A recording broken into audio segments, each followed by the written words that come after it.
Welcome creators, कैसे हैं आप लोग। तो आज मैं फिर आप लोगों के लिए एक क्वेश्चन पेपर लेकर के आई हूँ। क्वेश्चन पेपर 4 सेमेस्टर का है, बीए का, होम साइंस का है, लेकिन आप लोगों के लिए बहुत ज़्यादा इंपॉर्टेंट होने वाला है। चाहे वो टीजीटी पीजीटी हो या फिर बीए 4 सेमेस्टर का ही स्टूडेंट क्यों ना हो, उसके लिए इंपॉर्टेंट होने वाला है, क्योंकि यहाँ से आप लोगों को बहुत सारे जो क्वेश्चन है एक साथ देखने को मिलेंगे। 80 क्वेश्चन यहाँ से हम लोग करेंगे।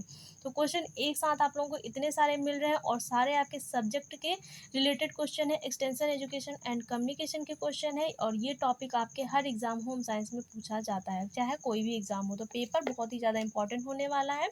क्वेश्चन बहुत अच्छे लेवल के यहाँ पर आप लोगों को देखने को मिलेंगे। अभी आप लोग ये पेपर देख लीजिए, ये पेपर हम लोग सॉल्व करने वाले हैं। ये बीए का है, 2021 और 22 का पेपर है। तो यहाँ से क्वेश्चन आप लोगों को मिल रहे हैं, पूरा बुकलेट सीरीज ए है, तो इसको हम लोग सॉल्व करेंगे। तो आइए हम लोग अपना जो क्वेश्चन है उसको स्टार्ट करते हैं।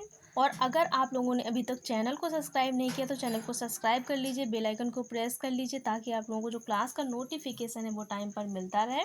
और साथ ही अगर आप लोगों ने अभी तक टेलीग्राम चैनल को ज्वाइन नहीं किया तो टेलीग्राम चैनल को ज्वाइन कर लीजिए। Home science by Priyanka ma'am search करेंगे तो वहाँ से आप लोग टेलीग्राम के चैनल से जुड़ सकते हैं, जहाँ पर आप लोगों को क्लास का जो PDF नोट्स है वो प्रोवाइड कर दिया जाता है, जिससे आप लोग अपना बाद में भी रिवीजन अच्छे से कर सकते हैं। और साथ ही क्लास का लिंक भी वहीं पर प्रोवाइड किया जाता है। तो आइए हम लोग अपना जो क्वेश्चन पेपर है वो स्टार्ट करते हैं। फर्स्ट क्वेश्चन है, प्रसार शिक्षा शब्द का सर्वप्रथम उपयोग 1873 में इंग्लैंड के किस विश्वविद्यालय द्वारा दिया गया था। तो फर्स्ट है ऑक्सफोर्ड विश्वविद्यालय, कैम्ब्रिज विश्वविद्यालय, साउथहैम्पटन विश्वविद्यालय, उपरोक्त में से कोई नहीं। क्वेश्चन क्या कह रहा है, ध्यान से पढ़िएगा। कब किया गया था? 1873 में, वो भी सर्वप्रथम पूछा गया है। The word extension education was given in 1873 by which university of England? Oxford university, university of Cambridge, Southampton university, none of the above. क्या आंसर हो जाएगा इसमें से? किस यूनिवर्सिटी के द्वारा सबसे पहले, वो भी 1873 में क्या किया गया था, जो प्रयोग है वो किया गया था, वो भी प्रसार शिक्षा शब्द का पूछा गया है। तो कौन से यूनिवर्सिटी ने किया था? जो कैम्ब्रिज है, कैम्ब्रिज यूनिवर्सिटी है, इसने किया था।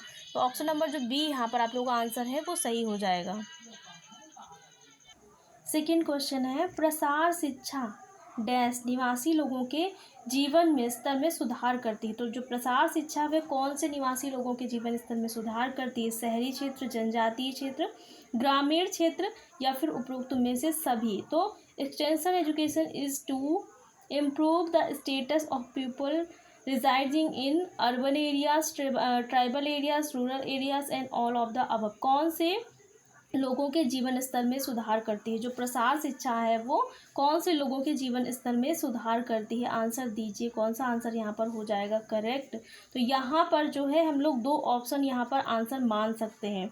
ग्रामीण क्षेत्र के लिए जो मोस्टली है वो प्रसार शिक्षा फेमस है कि ग्रामीण क्षेत्र के लिए होती है और ग्रामीण लोगों के उत्थान के लिए होती है। लेकिन जनजातीय क्षेत्र और शहरी क्षेत्र भी हम लोग अगर लें तो ऑप्शन नंबर यहाँ पर डी भी आपका हो सकता है। सी ज़्यादा आप लोग यहाँ पर चूज़ करिएगा, बाकी डी भी यहाँ पर हम लोग आंसर कर सकते हैं। तो यहाँ पर दो आंसर हम लोग मान करके चल सकते हैं। सी ज़्यादा आप लोगों का एप्रोप्रिएट आंसर है।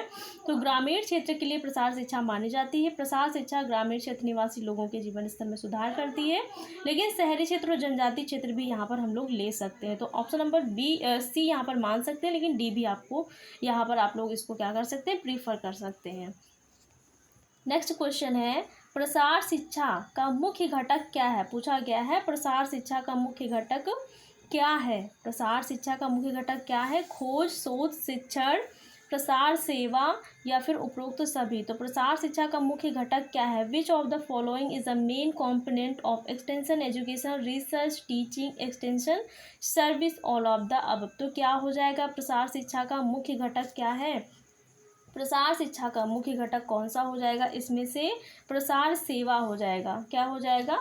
सेवा हो जाएगा। और खोज और शोध का तो हम लोग क्या कर रहे हैं, प्रसार शिक्षा की बात कर रहे हैं ना। तो वहाँ पर जो ग्रामीण होते हैं, जो ग्रामीण क्षेत्र होते हैं, जो ऐसे लोग होते हैं जो शिक्षा से दूर होते हैं, उनमें हमें कैसी शिक्षा प्रदान करनी होती है? व्यवहारिक शिक्षा प्रदान करनी होती है। प्रसार सेवा या हम लोग आंसर यहाँ पर ले सकते हैं। ऑप्शन नंबर सी यहाँ पर हम लोग करेक्ट लेकर के जो आंसर है वो हो जाएगा। अगला क्वेश्चन है, किसके अनुसार प्रसार शिक्षा ग्रामीण समाज को उपयोगी ज्ञान देने की विधि है। पूछा गया है किसके अनुसार जो प्रसार शिक्षा है वो ग्रामीण समाज को उपयोगी ज्ञान देने की विधि है। किसके अनुसार है? धामा, लीगन्स, कृष्णाचारी, दुबे एवं Singh. According to whom extension education is to give useful information to rural people. Dhama, Leagans, Krishnamachari और दुबे एंड सिंह किसके अनुसार जो प्रसार शिक्षा है वो ग्रामीण समाज को उपयोगी ज्ञान देने की विधि है। कौन ये कह रहा है या फिर किसका कथन, डेफिनेशन किसकी है? धामा की है। किसने कहा है? धामा ने कहा है कि जो प्रसार शिक्षा है वो ग्रामीण समाज को उपयोगी ज्ञान देने की विधि है। तो ऑप्शन नंबर जो फर्स्ट है यहाँ पर आप लोगों का करेक्ट हो जाएगा। नेक्स्ट क्वेश्चन है हम लोगों का, प्रसार शिक्षा किस विषय के साथ शुरू की गई थी? पूछा गया है प्रसार शिक्षा किस विषय के साथ शुरू की गई थी। विषय पूछा गया है किसके साथ शुरू की गई थी? तो प्रसार शिक्षा किस विषय के साथ शुरू की गई थी? कृषि के साथ, गृह विज्ञान के, राजनीति विज्ञान के, समाजशास्त्र किसके साथ शुरू की गई थी? विद विच सब्जेक्ट बाद एक्सटेंशन एजुकेशन इंट्रोड्यूस किसके साथ की गई थी? Agriculture, home science, political science, sociology किसके साथ शुरू की गई थी? गृह विज्ञान के साथ प्रसार शिक्षा। पूछा गया विषय, तो गृह विज्ञान विषय के साथ जो है प्रसार शिक्षा शुरू किया गया था। ऑप्शन नंबर जो बी है यहाँ पर आप लोगों का करेक्ट हो जाएगा। अगला क्वेश्चन है, प्रसार शब्द लैटिन भाषा टेंसियो से बना है जिसका अर्थ है। पूछा गया है जो प्रसार शब्द है वो लैटिन भाषा के टेंसियो से बना है जिसका अर्थ है क्या है? एक्स, जो एक्स है एंड टेंसियो दो से मिलकर के बनता है। जो आप लोगों का एक्सटेंशन है, एक्स का मतलब क्या होता है, टेंसियो का मतलब क्या होता है। तो यहाँ पर हम लोगों को आंसर करना है, बाहर ढकेलना, लचीलापन, खिंचाव। क्या हो जाएगा आंसर यहाँ पर, क्या हो जाएगा? The word extension is derived from the Latin roots tensio meaning out, pushing, flexibility, stretching. क्या हो जाएगा ऑप्शन यहाँ पर आपका, कौन सा ऑप्शन है जो यहाँ पर करेक्ट हो जाएगा? कौन सा ऑप्शन करेक्ट हो जाएगा? ऑप्शन नंबर जो फर्स्ट है यहाँ पर करेक्ट हो जाएगा। टेंसियो का मतलब होता है बाहर, जो अंदर की शक्तियाँ होती हैं उनको बाहर निकालना। तो ऑप्शन नंबर जो फर्स्ट है यहाँ करेक्ट हो जाएगा। अगला क्वेश्चन है, कोई भी सीख अनुभवों, कोई भी सीख,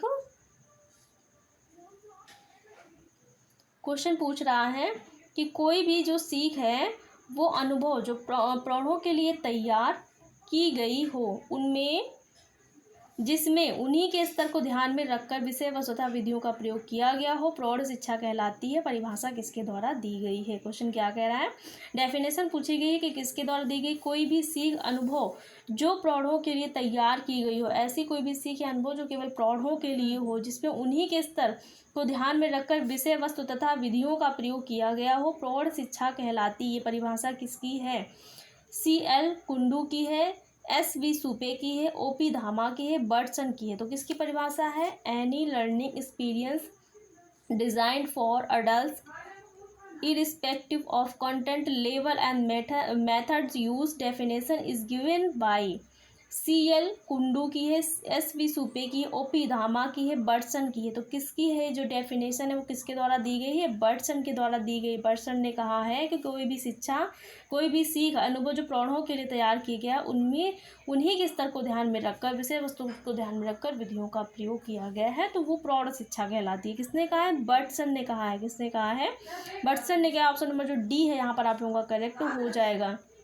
अगला क्वेश्चन है, प्रौढ़ शिक्षा को प्रभावित करने वाले कारक हैं। पूछा गया है प्रौढ़ शिक्षा को प्रभावित करने वाले कारक हैं, इनमें से कौन कौन से ऐसे कारक हैं जो प्रौढ़ शिक्षा को प्रभावित करते हैं? आदत, सामाजिक आर्थिक स्थिति, अभिरुचियां, जाति, धर्म, भौगोलिक परिस्थिति, मौसम। तो कौन ऐसे कारक हैं जो प्रौढ़ शिक्षा को प्रभावित करेंगे? Factors affecting the adult education are habit, socio economic status, interest और कास्ट, रिलीजन होगा, जियोग्राफिकल कंडीशन होगा, क्लाइमेट होगा, ऑल ऑफ द अबव। क्या हो जाएगा यहाँ पर जो आंसर है वो क्या हो जाएगी? कौन से ऐसे फैक्टर हैं जो क्या करेंगे? अफेक्ट करते हैं, जो अडल्ट एजुकेशन है उसको अफेक्ट करते हैं। यहाँ पर आंसर करना है, प्रौढ़ शिक्षा को प्रभावित करने वाले जो कारक हैं वो कौन कौन से हैं? तो कौन से हो जाएंगे? हैबिट, सोशियो इकोनॉमिक स्टेटस हो जाएगा, या फिर इंटरेस्ट हो जाएगा, या फिर कास्ट रिलीजन हो जाएगा, या फिर जियोग्राफिकल कंडीशन और जो क्लाइमेट है वो हो जाएगा। इनमें से कौन सा जो ऑप्शन है वो यहाँ पर आप लोगों का सभी हो जाएगा। तो प्रौढ़ शिक्षा को प्रभावित करने वाले कारक क्या हैं, अगर हम लोग देखें तो आदत, अभिरुचि, आर्थिक स्थिति और जो आदतें हैं, सामाजिक आर्थिक स्थिति, ये हो जाएगा। जाति और धर्म प्रौढ़ शिक्षा को प्रभावित करते हैं, जाति धर्म नहीं करते हैं। भौगोलिक परिस्थिति, मौसम, ये भी प्रौढ़ शिक्षा को प्रभावित, तो फर्स्ट ऑप्शन यहाँ पर आप लोगों का करेक्ट हो जाएगा। अगला क्वेश्चन है, उन व्यक्तियों के अभिवृत्ति एवं व्यवहार में परिवर्तन लाना जिनके साथ काम किया जाता है महत्वपूर्ण उद्देश्य है किसका?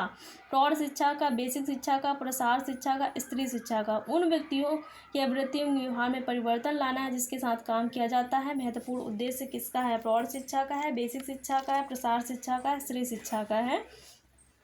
To change attitude and practice of people with whom the work is done is the basic purpose किसका है? Adult education, basic education, extension education, women education किसका है?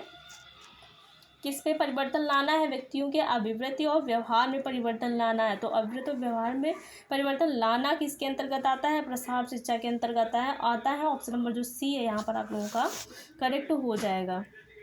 अगला क्वेश्चन है, ग्रामीण पुनर्संगठन संस्थान किसके द्वारा स्थापित किया गया था? पूछा गया है ग्रामीण जो पुनर्संगठन संस्थान है वो किसके द्वारा स्थापित किया गया था? रविन्द्रनाथ टैगोर, LF ब्रायन, महात्मा गांधी, भारत सरकार। किसके द्वारा स्थापित किया गया था? Rural reconstruction institute was founded by Rabindranath Tagore, FL Brayne, Mahatma Gandhi, government of India. किसके द्वारा जो इस्टेब्लिशमेंट है वो किया गया था, या कंस्ट्रक्शन जो कंस्ट्रक्शन है वो किया गया था, पुनर्गठन किया गया था। किसके द्वारा किया गया था? रविन्द्रनाथ टैगोर के द्वारा किया गया था। किसके द्वारा? रविन्द्रनाथ टैगोर के द्वारा किया गया था। कब किया गया था? तो 1922 में किया गया था। कब किया गया था? 1922 में किया गया था। याद रखिए, बहुत इंपॉर्टेंट क्वेश्चन है।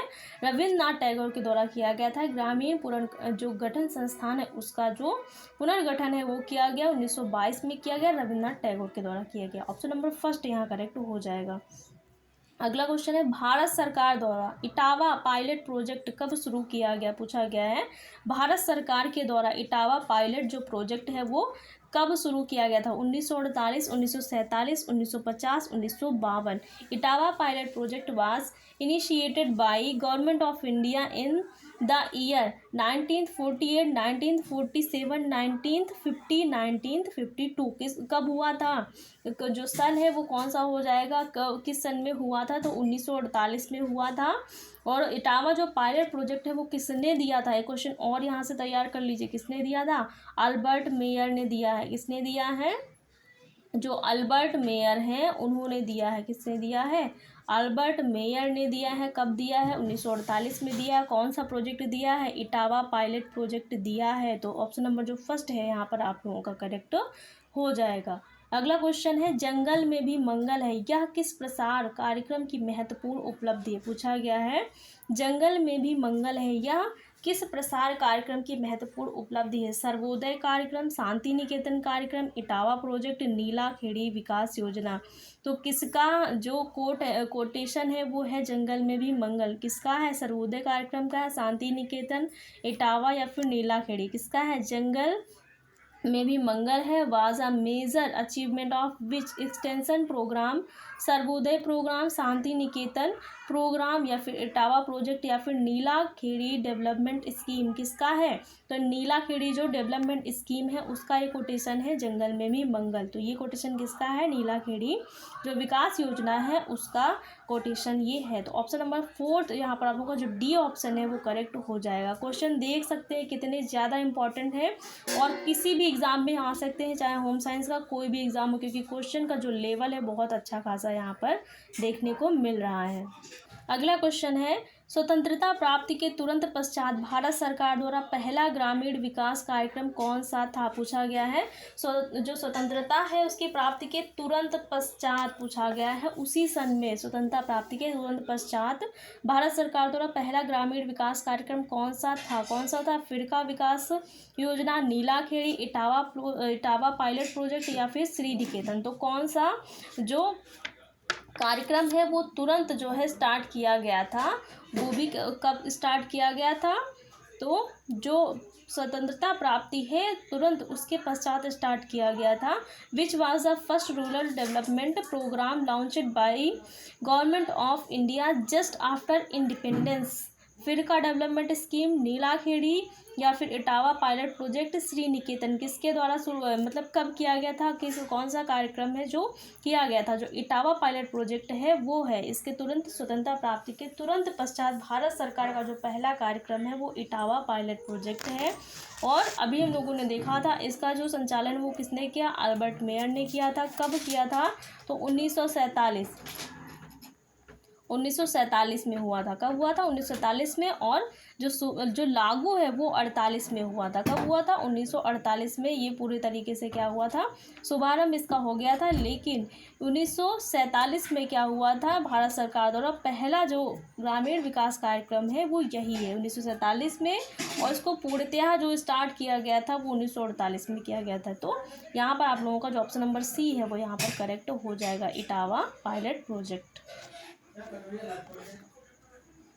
अगला क्वेश्चन है NES निम्न का पर्याय है, पूछा गया है। NES जो है वो किसका पर्याय है, राष्ट्रीय शिक्षा योजना, राष्ट्रीय प्रसार सेवा, राष्ट्रीय रोजगार योजना, उपरोक्त में से कोई नहीं। NES abbreviation of national education scheme, national extension service, national employment scheme, none of the above. किसके द्वारा किया गया है, तो नेशनल एम्प्लॉयमेंट स्कीम। ये आप लोगों के प्रसार जो शिक्षा है उसमें आप लोगों का चैप्टर में ये फुल फॉर्म दे रखी है। तो नेशनल एम्प्लॉयमेंट स्कीम यहाँ पर हम लोग लेकर चल रहे हैं। राष्ट्रीय रोजगार योजना, वैसे फुल फॉर्म तो बहुत सारी होती है NES की, लेकिन आपके चैप्टर में ये दे रखा है। NES जो है आपके चैप्टर में दे रखा है। तो यहाँ पर हम लोग ऑप्शन नंबर सी जो है वो करेक्ट मानकर चलेंगे, क्योंकि यह प्रसार शिक्षा के जो अंतर्गत है वो हम लोग यहाँ पर चीज़ें देख रहे हैं।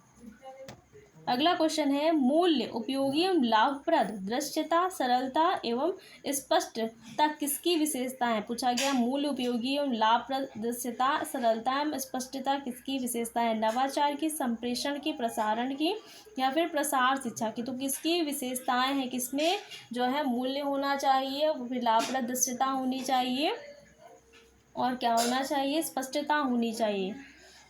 Cost, useful, visibility, simplicity and clarity are the characteristics of innovation, communication, diffusion, extension या फिर एजुकेशन। किसका होना चाहिए, तो ये सारी किसकी विशेषता है। हम लोगों ने 7 कम्युनिकेशन पढ़े हैं, क्लैरिटी होना चाहिए उसमें, ये सारी चीज़ें पढ़ी हैं। तो यूजफुल होना चाहिए,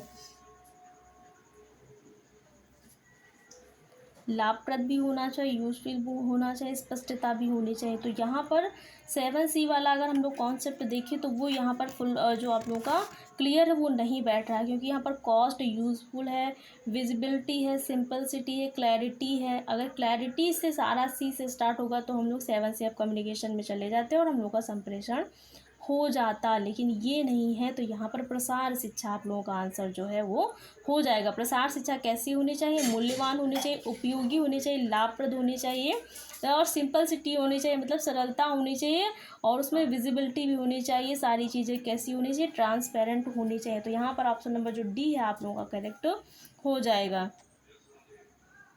अगला क्वेश्चन है, लीफलेट, पैम्पलेट तथा बुलेटिन निम्न का उदाहरण है। किसका उदाहरण है, दृश्य साधन का, श्रव्य साधन का, दृश्य श्रव्य साधन का, उपरोक्त सभी। किसका उदाहरण है, leaflet, pamphlet and bulletin are the example of visual aid, audio aids, audio visual aids, all of the above. किसका जो उदाहरण है वो हो जाएगा, ऑडियो विजुअल ऐड का हो जाएगा, फिर विजुअल ऐड का हो जाएगा, या फिर केवल जो है ऑडियो और जो एड्स है उसका हो जाएगा। किसका हो जाएगा, जो लीफलेट, पैम्पलेट, बुलेटिन है किसका उदाहरण है, यहाँ पर आप लोग बताइए किसका उदाहरण हो जाएगा। जो लीफलेट, पैम्पलेट और बुलेटिन है किसका उदाहरण यहाँ पर हो जाएगा, किसके अंतर्गत आएगा। तो जो लीफलेट, पैम्पलेट और ये सारी चीज़ें हैं वो दृश्य साधन के अंतर्गत आएंगी। किसके अंतर्गत आएंगी, दृश्य के अंतर्गत। इनको सुन नहीं सकते हैं, केवल देखा जा सकता है ना। और दृश्य श्रव्य तो बिल्कुल भी नहीं, क्योंकि इनको इनमें कुछ ऐसी चीज़ नहीं है जिसको सुन भी सकते हैं, देख सकते हैं, केवल देख सकते हैं। तो दृश्य में आएंगी, विजुअल एड्स में आएंगी। ऑप्शन नंबर फर्स्ट यहाँ पर करेक्ट हो जाएगा। अगला क्वेश्चन है, जब आंकड़ों को वृत्त के विभिन्न भागों द्वारा दर्शाया जाता है तो कहलाता है वृत्त के विभिन्न भागों द्वारा। Pictorial chart, pie chart, bar chart, Bahuguna bar chart. किसके द्वारा, जो है जो आंकड़े उनको वृत्त के विभिन्न भागों द्वारा दर्शाया जाता है। When data is shown in different parts of a circle is called pictorial chart, pie chart, bar chart, multiple bar chart. किसके द्वारा दर्शाया जाएगा? तो वो पाई चार्ट होता है। पाई चार्ट होता है ना, ऐसे गोल होता है जहाँ पर जो आंकड़े होते हैं वो जितने होते हैं उस तरीके से ऐसे ऐसे क्या किया जाता है, उनको दर्शाया जाता है। तो क्या हो जाएगा? पाई चार्ट हो जाएगा। ऑप्शन नंबर बी यहाँ करेक्ट हो जाएगा। अगला क्वेश्चन है, उत्तर प्रदेश सरकार द्वारा कार्यक्रम मिशन शक्ति किस प्रसार शिक्षा विधि के अंतर्गत आता है? जो मिशन शक्ति है वो किसके अंतर्गत आएगा?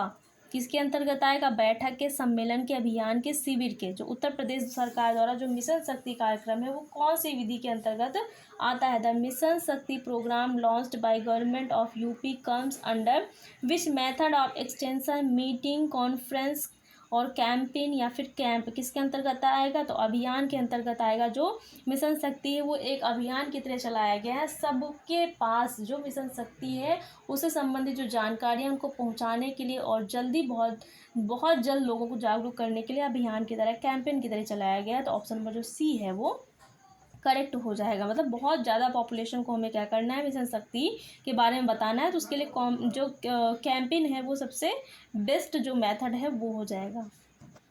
अगला क्वेश्चन है, उन्नत पद्धतियों से किए गए कार्य को सर्वोत्तम कार्य को वर्तमान में अपनाई पद्धति से तुलना कर उसका परिणाम दिखाना कहलाता है। क्वेश्चन कह रहा है कि जो उन्नत पद्धतियां हैं, किए गए कार्य को वर्तमान में अपनाई पद्धति से तुलना कर उसका परिणाम दिखाना कहलाएगा। मतलब हमें परिणाम दिखाना है, परिणाम का प्रदर्शन करना है। तो क्या कहलाएगा? विधि प्रदर्शन, कंपोजिट प्रदर्शन, प्रशिक्षण, परिणाम प्रदर्शन। The result of improved practice are shown in comparison to the exciting practice of called method demonstration या फिर composite demonstration, training, result demonstration. क्या हो जाएगा? ऑप्शन क्या हो जाएगा? रिजल्ट का क्या करना है? डेमोन्स्ट्रेशन करना है। तो यहाँ पर जो परिणाम प्रदर्शन है वो हो जाएगा आंसर। परिणाम हमें दिखाना है वो भी तुलना करके। तो क्या हो जाएगा? ये हो जाएगा। ऑप्शन नंबर जो डी है यहाँ करेक्ट हो जाएगा। और लास्ट क्वेश्चन आज का हम लोगों का है। आज हम लोग 20 क्वेश्चन ही करेंगे। बाकी जितने क्वेश्चन है वो 20 करके हम लोग दो पार्ट में जो है कवर कर लेंगे। लास्ट क्वेश्चन है, निम्न में से कौन सी द्विविमीय दृश्य सामग्री है? 2D जो डायमेंशनल है वो पूछा गया है। 2D डायमेंशनल जो इसमें से कौन सी जो चीज़ है वो 2D डायमेंशनल है? मॉडल, नमूना, जो फ्लैनल बोर्ड है वो है, या फिर चित्र है? तो कौन सी ऐसी चीज़ है जो 2D डायमेंशनल है? 2 डायमेंशनल, 3 डायमेंशनल नहीं है। तो क्या हो जाएगा? Which of the following is a 2 dimensional visual add? वो भी विजुअल एड है वो, ठीक है। तो मॉडल और स्पेसमैन, फ्लैनल बोर्ड, डायग्राम। क्या हो जाएगा? जो 2 डायमेंशनल में है। मॉडल नहीं होगा, नमूना भी नहीं होगा, चित्र हो जाएगा। चित्र को हम लोग 2D में ले सकते हैं ना। ऑप्शन नंबर जो डी है यहाँ पर करेक्ट हो जाएगा। तो आज हम लोगों ने 20 क्वेश्चन किए हैं। जितने आप लोगों के भी 60 क्वेश्चन रह गए वो हम लोग पार्ट में कर करके पूरा क्वेश्चन जो पेपर है वो कर लेंगे। इसी तरीके से आप लोगों को यहाँ पर बहुत सारे जो क्वेश्चन है वो देखने को मिलेंगे। जब भी टाइम मिलेगा मैं आप लोगों के लिए ऐसे इंपॉर्टेंट जो क्वेश्चन है, पेपर्स हैं, थ्योरी है, वो सब यहाँ पर आप लोगों को फ्री में प्रोवाइड की जाती है। NCERT भी 12th की करवाई गई है। जो भी देखना है आप लोग चैनल पर देख सकते हैं। सारी वीडियो, सारी जो क्लासेस हैं आप लोगों को प्लेलिस्ट में मिल जाएंगी। तो अगर क्लास अच्छी लगी हो तो वीडियो को लाइक से और चैनल को सब्सक्राइब करिए। Thanks for watching.